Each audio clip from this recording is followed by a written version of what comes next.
Welcome to the Public Figure Society podcast, where innovation meets influence.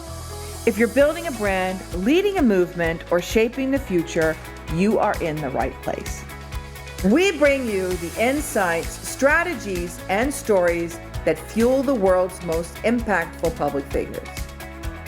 It is time to step up, stand out, and leave your mark.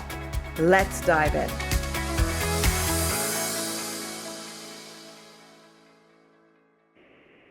Well, today I have the privilege of having Neal Hanlon here, who is the guru behind Press Forward. But more importantly today, we're going to talk about his AI. I call him the AI futurist because he started with AI in 2013, and we talked about AI last year before the whole almost making AI mainstream. And I'm here today with you, and you've worked in AI and security, financial services, so you're a veteran in this, more so than any I've really interviewed here, and I'd love to hear about what you have to say about all this. Welcome. Yeah, thanks for doing this, Torin. It's so good to see you again, as always. We're in this very interesting time because I spent a couple years, 2013 through 2015, working what they used to call the inner sanctum of algorithmic trading firms. And so much of the things that are now becoming mainstream, we were doing pretty regularly back in 2015. Now we're finding all these use cases and adoptions, and what's wild about it now is it's extremely hard to even process how quickly the AI code and the algorithms are getting better and better, because we're now feeding them question after question after question. I mean, there's ChatGPT is getting asked millions of questions a week. So then the information is just getting better and better. And I mean, it's boundless and endless how quickly this is going to change for people. Are you surprised, because you started in 2013, and I remember you talking about this last year, when I was in your mastermind group, and it was just interesting. I didn't really put it in here that how much has changed. And did you kind of see that when you started this in 2013, and did you expect this explosion the way it has unfolded? I think in the interview I did in 2015, there was this cool video, and I think as much as I forecasted a lot of these things happening on a regular basis, I still didn't see, the ability for what's going on. The really good example I'll give is Gary Vaynerchuk 7 or 8 years ago, probably 2018, 2019, was saying you can't compete against a company that can do 1 + 1 = 3. Right? That was a big thing for him. And his model around that was if Gary V is in a video and K-Swiss is in a video, the sneaker company, and you do a brand integration that way, you have double the reach. But now with AI, this is a big piece of what people don't realize is if you're thinking, right, your mindset is 1 + 1 = 2, and you're doing one task and looking for one outcome out of it every single time, there's just no way you can compete with somebody who is going hey, take this idea, create a content strategy, turn that content strategy into my email campaign, create a video, create a landing page, create a plan, create a marketing this, create a sales this, create an operational this. And what used to take, hours and a dozen people to do can now be done in 17 minutes end to end. You just can't compete against someone who's thinking that way in any realm or focus. Yeah, and it's surprising. I had talked to someone yesterday, a business owner, that doesn't want to do anything with AI, and I did not know what to say because I don't know how you're going to survive. And it's very interesting to see almost like the parting of the Red Sea, where you have these people that are totally not wanting to see it and people that do, and we're almost going to have two different worlds. I can't hear you now. The best example that I share with people is there was a time not very long ago where somebody drove up to a horse ranch in a car and said, this car has 100, 200 horsepower. And you had to explain to that person who had 20 or 30 or 40 horses in the backyard why that car was going to dominate the travel of the world. Like anyone who's ever seen or listened to Hamilton, right? Me and my daughter are huge fans of the Broadway show Hamilton. I love And in Hamilton. Hamilton, they sing the songs and they're like telling, they're telling the person, quick, rush on horse from New York to Mount Vernon, and tell the general, about the British are coming or whatever the story goes, right? And so me and my daughter actually looked up, like, as New York City natives, if I was going to ride horseback from New York City to Mount Vernon, how long would that take? And it's like 2 days, like rush to get there, right? Now you drive in a car from New York City to Mount Vernon in about 16 minutes with no traffic.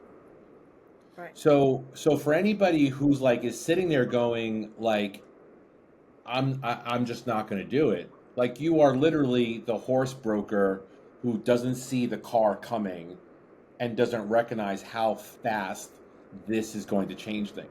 And the reason why I always bring this up to people is because what people have to wrap their head around is like this is a natural evolutionary thing for humans.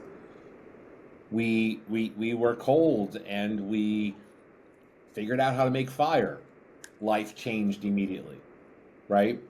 We were farming or gathering berries and nuts, and then we figured out how to do organized farming, and that shifted the entire world, right? We figured out the industrial revolution and assembly lining of things, right? So there is examples here of like this is just natural for us to constantly want to evolve, and that I think is what we're doing right now. It's interesting you say, 'cause I was talking to my mom yesterday, and she's a history buff, and she's talking about how with every single revolution or a revolution of technology, we go into a financial crisis. Do you think that is going to happen? Because what I'm seeing right now is I'm seeing a collapse of the white collar industry, like a lot of things, and how do you assimilate and change your whole business structure with that? So it seems like so many people right now, like Intel just let go 2,000 people in Chandler where I live, and you're just seeing more and more people are being let go. And how do you transition when the machine is taking so much? Is there going to be a crisis of finance, crisis of jobs? What are you seeing, having been in this since 2013? Well, like I have a difference of opinion on a lot of this because 6 or 7 years ago, I kind of made the leap out of the corporate world and decided that I was going to, build my own system and build my own structure um, so that I could be 100% self-supporting. And so now I think it's really wild out there that, yes, you're going to see the full collapse of white collar businesses as we know them. I'm coaching half a dozen of these people now, and like you're going to need like the things that we used to find value in are just going off the table, 100% going off the table. And so you have to, number one, have an awareness to that. The thing that, like, if you look at people who used to pay $3, $4, $500,000 to go to Carnegie Mellon or Stanford or Columbia or Yale or Harvard to get a degree, I can do complex financial planning off of Gemini now, right? If somebody got compensated to upload hundreds of documents into a database, I can use Grok to read all those things now. So you've got to really start thinking about, for anybody who's listening, who's like wondering what they should be doing, it's like, one, you got to get into systems thinking. Two, you got to realize that people, and this ties very much into your brand, one thing that AI doesn't have is good taste. It can't tell you the difference between a luxury experience, what it feels like, right? So you can't beat the skills, but you can beat the taste, right? That's like Rick Rubin's thing. Rick Rubin can't play a single instrument, but he's got really, really good taste. The lowered cost of creating, right, also makes it more exponential for the higher premium of reach and distribution. So the more people that you know, the more people that can sponsor what you're doing is going to be massive. And, more than ever, good marketing is going to be the clincher here, because you're already seeing it, and I think some people are posting it. They're saying like by 2029, 97% of all social media videos will be fake. Like, why on earth would a person sit there and put all the lights on them and build the script and do the dance and do the video when the AI generated version of the dancing monkey can be the dancing monkey, right? So then it turns into this actual opportunity where I think it's going to, like you said in our pre-talk, if 90% of our skills go away and all that's left is 10%, what does that 10% consist of? And I think it consists of empathy, vulnerability, and all those type of things. The other example I heard the other day in a think tank that I was in, which is really interesting, which ties into your statement about kind of AI and white-collar people, is in a study, they found that AI, like as of today, is taking B-level and C-level players in the workplace and making them A players. What it's not doing is taking A players and turning them into A plus players, because those A plus players have been too comfortable for too long. So I would challenge people. I'm very challenging to people who are concerned about losing their job. It's a thing for sure, but maybe the playing field is just becoming more evened out. Like I oftentimes say to white men, and it's just me being fully transparent, that when they complain about the workplace, and yet you have people of color or women, who for years of their careers are just used to being treated differently. Now, once you even the playing field and you actually have to compete for attention, compete for prerogative, it creates just a different environment to really consider to sharpen your skills. That's really interesting. So for someone that's in the white collar, because like right now, part of my business, if I have had to completely reinvent, like my ghostwriting business have evaporated. I mean, no one needs a ghostwriter anymore. They need more strategies. So it's a whole different way of helping someone with a book. But what you're seeing is how, I believe I'm kind of like a little bit ahead of the curve. But what I'm seeing almost like is that the whole white collar is going to collapse. And I'm not. And then when I'm on LinkedIn, it's like people are acting like nothing's going to happen. And I'm just really surprised by the ostrich syndrome. And how do you look yourself and reinvent? So you said systems thinking, but what are some immediate ways that people can capitalize? Because certificates don't count anymore. Like I was telling to my brother yesterday, says, don't have your daughters go to college. I mean, not a traditional college at least. Find them a way to really learn about AI. They shouldn't be wasting their money or time on that, because that is not the future. Like my daughter, my niece wants to go into finance. I'm like, I don't know if you need to go to college. Right. Well, I think the big thing, the more I think STEM is, the more you can understand STEM, the better it is. Like I think one of the things that's very interesting is like the example I always give to people is this. let's just say you go on ChatGPT and you get interested, and you create a 30-day, hey ChatGPT, create a 30-day social media plan for me. And it does it, right? And then you go ahead and post, if you actually get past the point of awe and go and spend the 30 days posting every day on social media, what most people will see is you're not going to get the increase in anything that you thought you were going to get, which then is an ego thing, which then you have to go back to the prompt and kind of start over again and so the realization here is that the value is going to be in the person who can creatively solve and write that first prompt, the strategy piece of it, right? And then the thing that I tell people all the time, and I'm seeing a lot of people do now, is build your own we'll use the number five custom chat GBTs.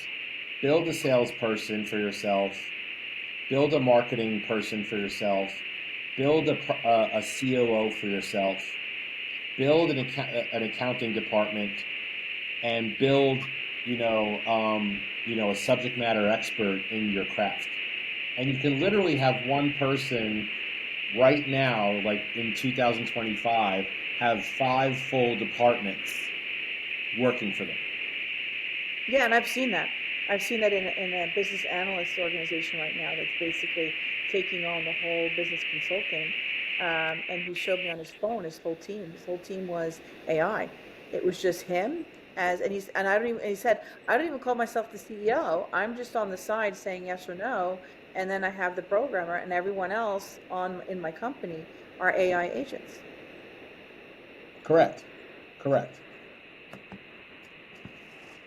And I think it also has to be recognizing, I think people need to be a little bit more self-serving with their time. I think that's a big one, is people who are high value and value their time differently. Because if you think about it, if I was making, if an employee is making $200,000 a year, and they start using ChatGPT in their workday, and they're suddenly getting, let's call it 12 to 15 hours back in their week, but they're still making the $200,000 a year. The biggest hurdle that people have is, what are you doing with that 12 or 15 hours? That's the critical key. If you got 12 or 15 hours back in your day and all you're doing is flipping through your phone or just wasting the time on Netflix or time, then you're not really understanding the magnitude of what you could be doing. And I think that's a critical piece of it, is if no one's going to value your time greater than you value it when you start implementing AI stuff into it. And then it becomes a matter of, you could be running 2, 3, 4 businesses, right? I'm currently working with a company that's doing what's now called AI arbitrage, which is a whole industry in itself, where they are looking at businesses and looking how they can increase profits and increase the EBITDA of the company by launching multiple AI agents into the business, and then streamlining that business, blue collar, white collar, doesn't matter, so that they can sell it, into an acquisition framework, into a private equity fund. And I think that's the big thing, is for the average everyday employee who needs to really learn these things, they better get moving fast. But you're going to see not necessarily a collapse, but more so of a consolidation. So if you're an employee right now, like you're mid-level, say a VP of either the people that you were saying taken away, sales, marketing, and so forth, how do you become the human in the loop? How do you become the human that's essential in a company? Let's do that first, and then maybe how can they strike it on their own? Because a lot of times if you worked in corporate, I know for me, it took a really long time to have the mindset of not being an employee. Yeah. I think the biggest problem that corporate people that I coach right now struggle with is this. When they get hired, there's a job description. They don't take the time. They think that their direct report or their boss is actually going to pay attention to the job description they were hired for. What I find over and over and over again is the person is hired for the job, and then within 6 to 9 months, they're probably doing 12 things that were not in the original job description. Or they're not going to be, and those things are not measurable now as value, right? So the employee thinks they're doing a good job because their boss is constantly telling them you're doing a good job, but they've actually morphed out of the job they were hired to do in an effort to do a good job for their boss. Then when it comes down to measuring success, when they need to make cuts, it's so easy to be like, they're not doing a good job. They're not doing the thing they were hired to do.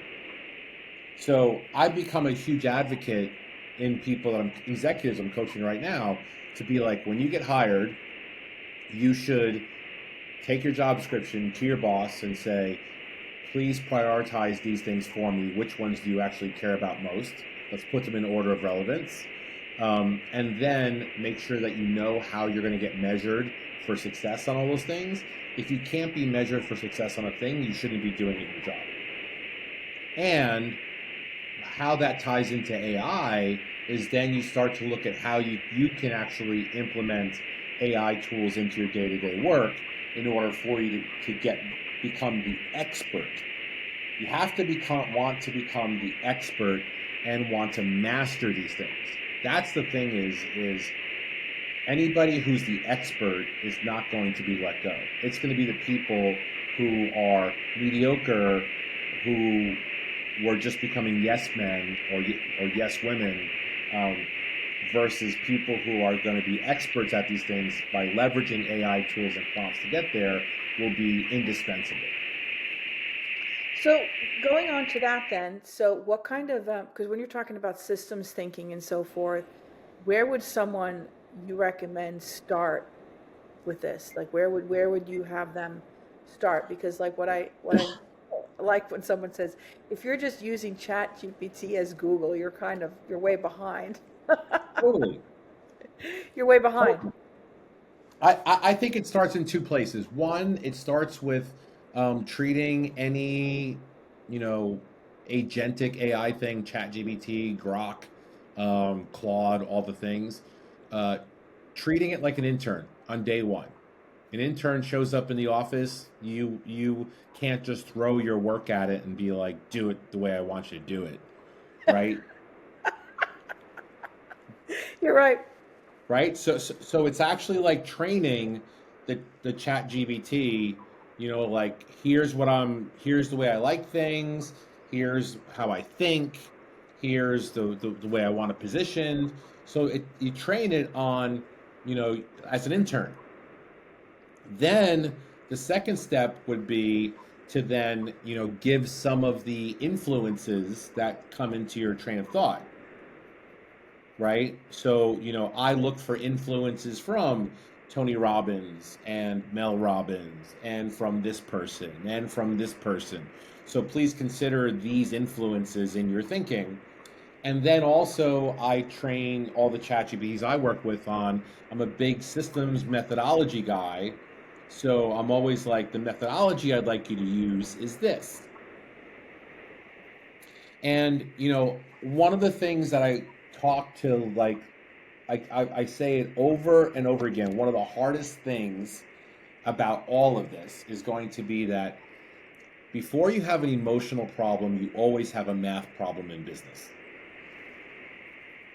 And it is so important because whether you have investors or you're the owner of the business or you're an employee, one of the things you actively can do, which I do with all of my clients and customers, is if you tell me you want to accomplish this goal in this span of time, and these are the tasks that need to happen to do so, you will be able to see whether or not the thing you're actually working on is actually achievable in the amount of time that you have available. And the funny thing about that is, like, you know, most companies that I've worked with and gone through an audit with, their goals are actually way, way off. And yet, even though you have sophisticated people and CEOs and executives with 20, 30, 40 years of experience doing these things, there's this very humanizing moment about AI and the math problem being like, you know, that $5 million that you said you could close in a year by doing this many contracts, by talking to this many people, it's actually impossible. And there's a real human experience going on right now where, even though amongst the hallucinations and some of the impediments and wonkiness of the AIs rolls out, it's a little bit of a truth teller in telling you what's possible and what's not possible. That's interesting. So with all of this, I recently had someone on the podcast that actually came out today. She lost 80 pounds on it, and she's utilizing it almost as her higher self. I had the former week before that, I had someone that trained it to be a $10,000 coach that's basically there along with him every single day, coaching him to be better. And on TikTok, I'm really surprised at the existential kind of questioning, dialoguing, almost looking at AI as God. And in that whole span, what do you think of that? Well, I think, I mean, there's obviously TikTok is going to exacerbate everything. It's just the way it is, right? But I think the example of using AI for weight loss is fantastic because, like, again, before you have an emotional problem, you have a math problem.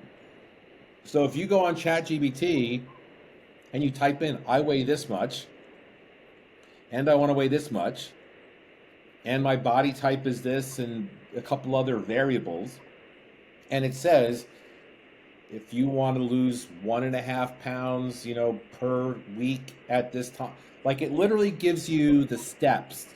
And one of the biggest things in the human experience is, I don't know what I should be doing. So this is where it's very fascinating to me, because whether it's for weight loss or it's for making money, like everybody should be able to make millions of dollars right now. And if you don't, it's a mindset thing, because it's going to give you the steps. The weight loss thing is a perfect example to be like, if you stop eating A, B, and C, and you exercise this many ways, and you drink this much water, you will lose weight. So the woman you're talking about clearly wanted that weight loss more than she wanted to be fat, which is a mindset thing. And that's the thing. Yeah, I just want to interject there. I think you're so right. I think what we're really coming to close right now with people and ourselves, and like myself, is the mindset. So there's such a big difference right now, mindset and the math issue. And a lot of times we have mixed the two and not thinking a mindset issue is a mindset. We've rather thought of it as the math problem. And right now, you're totally seeing your own mindset responsibility. Well, I'll give you a really, really good example. I was doing some financial accounting yesterday for one of my clients, looking through numbers, and it got to a place that was out of my depth of understanding, right? And so I called a financial advisor yesterday, and I said, here's the thing. I've got 140 documents that I need to be put together, and I need 4 questions, financial questions asked out of this. How much would you charge me to do that? I'll give you access to the folder, right? We've all done this at some point. I'll give you access to the folder. I'm going to give you the 4 questions, and how long is it going to take, and how much would you charge me for it? And the guy said, it's about 8 hours of work to do that, and I'm going to charge you about $2,500 for it. And I said, great. What would I expect as the output coming back? He said, well, you'll get a report with A, B, and C, and you'll get 1, 2, and 3, and all 4 questions asked. And I said, great, let me think about it. I'll talk to you later. Hung up the phone, went into Gemini, and asked Gemini to look at all 140 documents and come up with the scenarios and come up with it, and it spit out the answer in 18 seconds. That was a $2,500 response.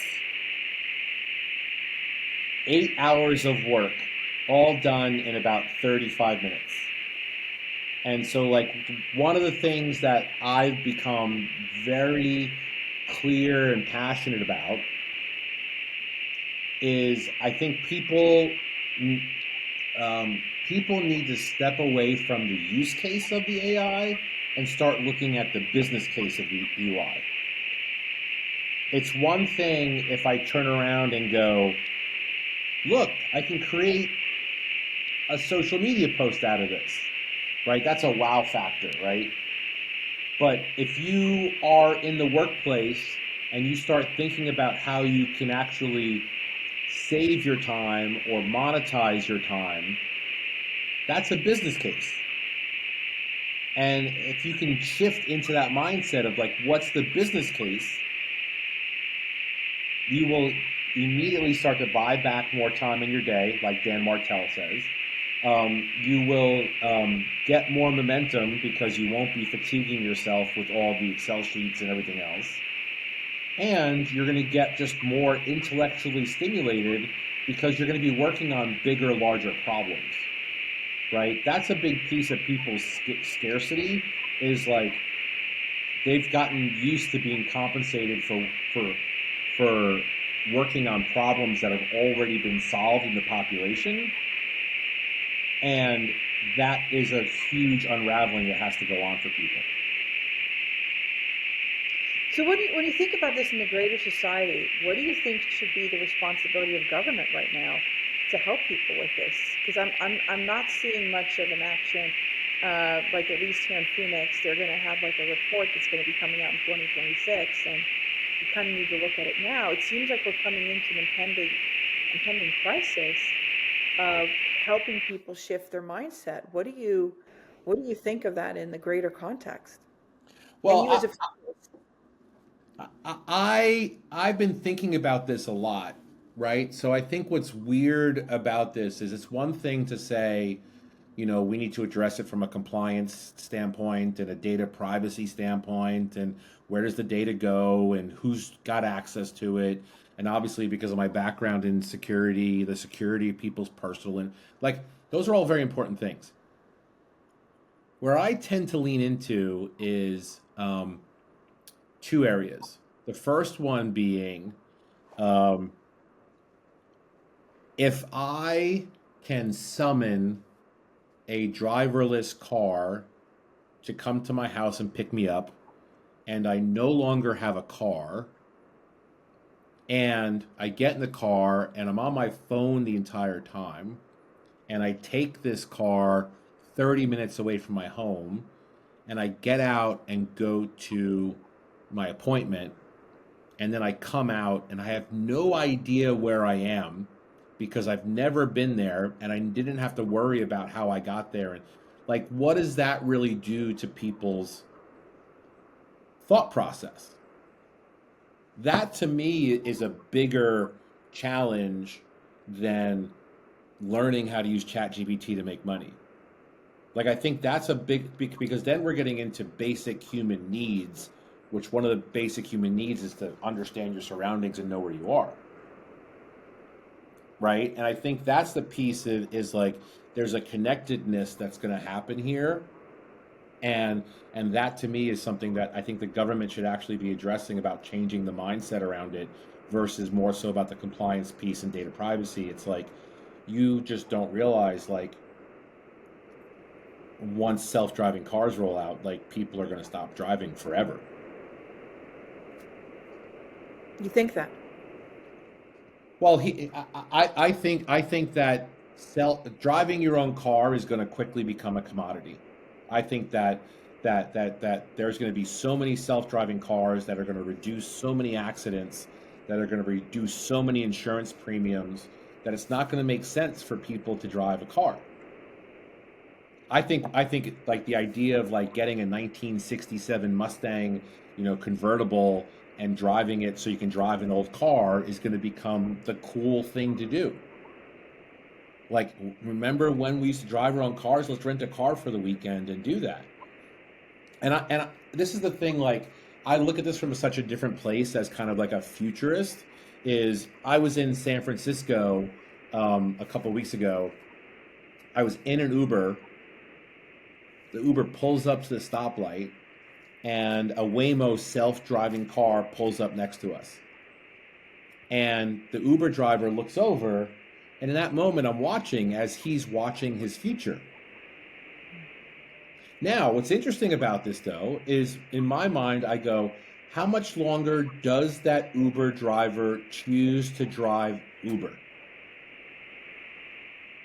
This is the thing, right? So, like, in the ability to pivot, right, and go, wait a minute, shit, right? Now that Uber, let's just say that Uber driver's got a family and a home to pay for and all the things, of course, right? Everyone does. And then he continues to drive for 3 months, 6 months, and then eventually Waymo undercuts the whole marketplace. He's going to blame the government. He's going to blame the economics. He's going to blame the politics. He's going to blame the weather. He's going to blame whatever he's going to blame. And yet, he's not going to take that self-leadership or self-accountability and even remember, there was a moment where I saw what was coming and I should have done something about it. And it's just too easy. It's too easy to blame everybody else. But do you, and then we can kind of come to close, but you as a futurist, what do you think of universal basic income then? Do you really, because what I'm seeing is how do you shift that Uber driver? How do you educate that Uber driver? How do you help guide someone? I think what I'm seeing right now when I'm helping people like that are Gen Xers and later millennials just working on LinkedIn and just starting to think about things and utilizing various systems is that there is such a shift. You're so hardwired for one life that how do you shift your wire? It's almost like someone's going from corporate to entrepreneur. There is this whole transition and there's not much time really to make that shift. Like how do you go about that? And is there a responsibility for the government to do something about this? Yeah, there's a lot there to unpack. And so, number one, I think that self-leadership, self-accountability is imperative. I always say to people when I coach them, show me your bank account and show me your calendar, and I'll show you the things you care about. And what I mean by that is if you are just sitting in your white collar 40-hour week and then you're spending your weekends, trying to recover and fatigue from that, of course you're not going to, like if you're cutting the lawn on the weekends, you don't realize that a self-driving car exists, or in Austin, there's little robots delivering pizzas and coffee now. Like you have to put into your schedule like time to explore these new concepts and new things. That's the thing I tell everybody. You have to be putting in, even in a corporate job, you should be able to go back to your boss and say, hey, 10% of my week is going to be on exploring these new things. But if you're sitting there in meetings and buried in these things, you're just going to pull your head, to use your metaphor, if you're the ostrich and you're burying your head in the sand, you're going to come up and the whole world's going to be drastically different very quickly. Right? And we're seeing this now. Like there's people, like I use, for example, Calendly to book things. And now there's like people who actually argue and say Calendly is a very non-empathetic way to schedule with people. But I actually won't book time with people who can't respect my time. right? And so it's just we're at with the way to think about this though, the unfortunate uncomfortableness is it's kind of like when the Kindle came out. When the Kindle came out, everyone thought books were dead and going to go away forever, right? There was a brief period, 6 or 8 months, when books were dying and everyone had to have a Kindle. And did a lot of books stores go out of business? Sure, absolutely. And I order 3 or 4 books a week now and read them all, and I love the pages. And the deck of cards just kind of reshuffled itself, and then we figured out what we wanted to keep from the past, which was we like fiction books to be paper and have a story and a smell to them. And we don't like reading, we can read Kindle magazine articles and newspapers on the Kindle, right? But I think it's very uncomfortable right now to be in a shuffling of the deck period, and things are just moving so fast right now. And I think that's the big thing is nothing in any government moves fast. But I also go back to, like, as somebody who's a patriot for this country and thinks this country is the best in the world, you're just really seeing, the underserviced populations of the world just being able to compete against people who are keeping a lot of the knowledge close to them. Like, I mean, I've worked with, folks in Africa, in Nairobi and Ethiopia, that are using ChatGPT every day and able to feed their families like they've never been able to feed them before, and they're competing against U.S. employees for $12 an hour versus someone in the U.S. making $40 or $50 an hour and complaining about a quality of life thing.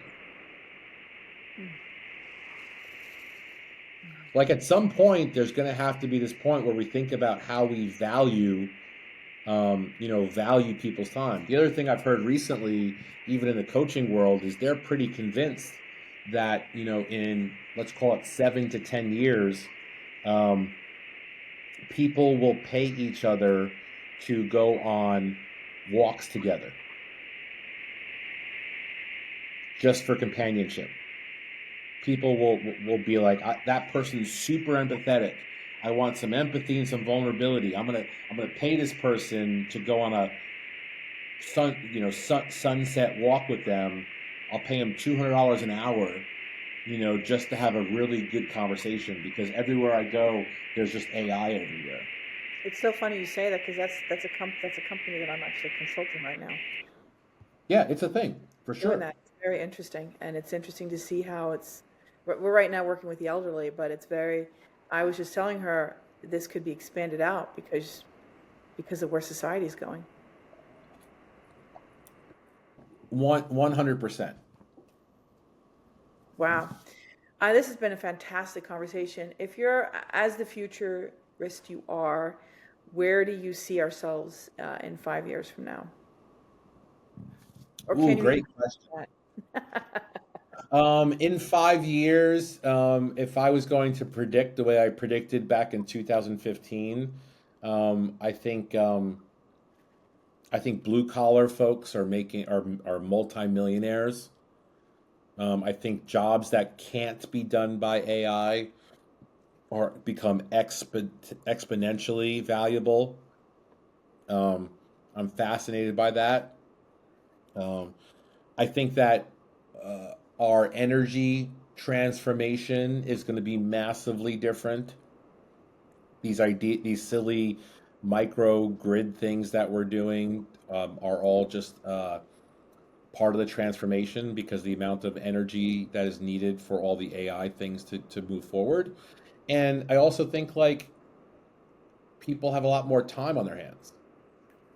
Like, I think the panic that a lot of white collar people are going through right now is like, and I ask people this all the time. It's like, what would you do if you did have? Everyone's like, I don't have enough time. I don't have enough time. I don't have enough time.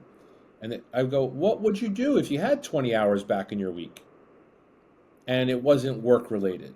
And most people are so detached from themselves that the idea of having to sit with yourself and the idea of having to, like, actually be responsible for, like, what you would do at that time is so scary that you'd rather find some outlying stress to complain about. Now, why do you say that blue collars will be multimillionaires? Because historically, the way that our Western society values time is based on knowledge.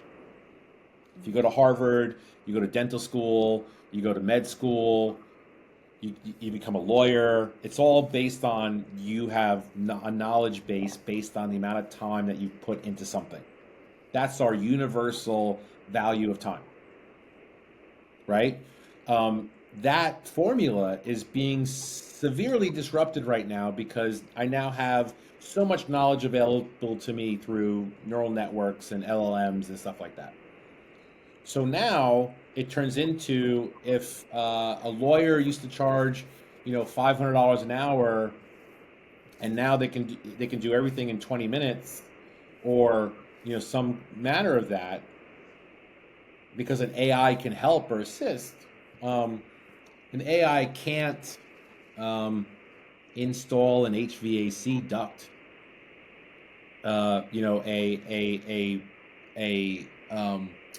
AI can't crawl underneath a house and fix your plumbing. An AI can't pull apart the electricity, in your house and rewire it. And those are all jobs that take a lot of time to do. And so because you can't outsource that to a certain extent, I think all of those blue collar industries are going to be severely valuable. Severely valuable. And again, it comes down to that,